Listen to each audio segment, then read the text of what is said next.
America అధ్యక్షుడిగా బాధ్యతలు తీసుకున్న వెంటనే ట్రంప్ చకచకా పనులు చేసేస్తున్నారు. చెప్పింది చెప్పినట్లు చేస్తానన్నది చేసి చూపించేస్తున్నారు. ఫస్ట్ డే తీసుకున్న నిర్ణయాలు ప్రపంచవ్యాప్తంగా సంచలనంగా మారాయి. అధ్యక్ష బాధ్యతలు స్వీకరించిన వెంటనే ట్రంప్ చేసిన సంతకాలు చూస్తే మిగతా దేశాలకు గుండెదడ మొదలైంది. ఐటీ ఉద్యోగులపైన తనదైన స్టైల్లో సంచలన నిర్ణయాలు తీసుకుని షాక్ ఇచ్చారనే చెప్పాలి. ఇక ప్రపంచ ఆరోగ్య సంస్థకు గుడ్ బై చెప్పారు. WHOతో తెగదెంపులు చేసుకున్నారు. ప్రపంచ ఆరోగ్య సంస్థలో రాజకీయ జోక్యం ఎక్కువైందని, చైనాకు అధికంగా నిధులు ఖర్చు చేస్తున్నారని, ఇది అమెరికాకు అన్యాయం అంటూ ఏకంగా ఆ సంస్థ నుంచి బయటకు వస్తున్నట్లు సంతకం చేశారు ట్రంప్. అలాగే అమెరికాలోని కొన్ని సంస్థల్లో కరోనా సమయం నుంచి కొనసాగుతున్న వర్క్ ఫ్రం హోం విధానాన్ని రద్దు చేశారు. ఫెడరల్ ఉద్యోగులందరూ ఆఫీసులకు వచ్చి పనిచేయాలని ఆదేశించారు. ప్రభుత్వ ఉద్యోగులకు వర్క్ ఫ్రం హోం విధానాన్ని పూర్తిగా రద్దు చేస్తూ సంతకం చేశారు. ఇక గ్లోబల్ వార్మింగ్, ప్యారిస్ వాతావరణ ఒప్పందం, భూమండలంపై 2 డిగ్రీల ఉష్ణోగ్రతను తగ్గిస్తూ ప్రపంచ దేశాలు చేసుకున్న ఒప్పందం, ఈ ఒప్పందం నుంచి కూడా అమెరికా బయటకు వచ్చేస్తూ ట్రంప్ సంతకం చేశారు. ఏ దేశానికి ఆ దేశం స్వీయ నియంత్రణ చేసుకోవాలని సూచించారు. అమెరికాలో పుట్టే అందరికీ పుట్టుకతో వచ్చే అమెరికా పౌరసత్వ విషయంలోనూ సంచలన నిర్ణయం తీసుకున్నారు. విదేశీయులు ఎవరైనా అమెరికా గడ్డపై బిడ్డను జన్మిస్తే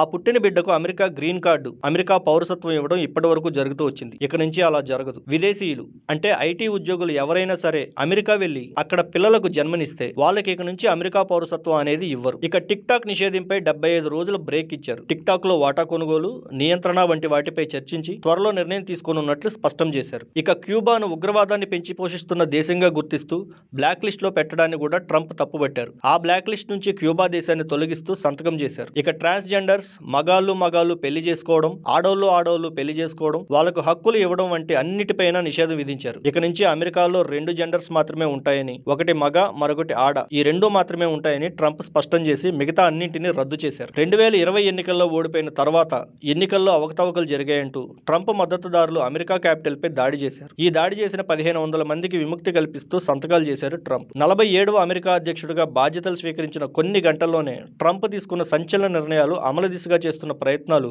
ప్రపంచ దేశాలను కలవరపాటుకు గురిచేస్తున్నాయి. ఏది ఏమైనా ట్రంప్ చెప్పాడంటే చేస్తాడంతే. ఇప్పుడు తీసుకున్న నిర్ణయాలు ఆషామాషిగా ఏమీ లేవు. ప్రపంచ దేశాలను సైతం ఆలోచింపజేసే విధంగా ఉన్నాయి.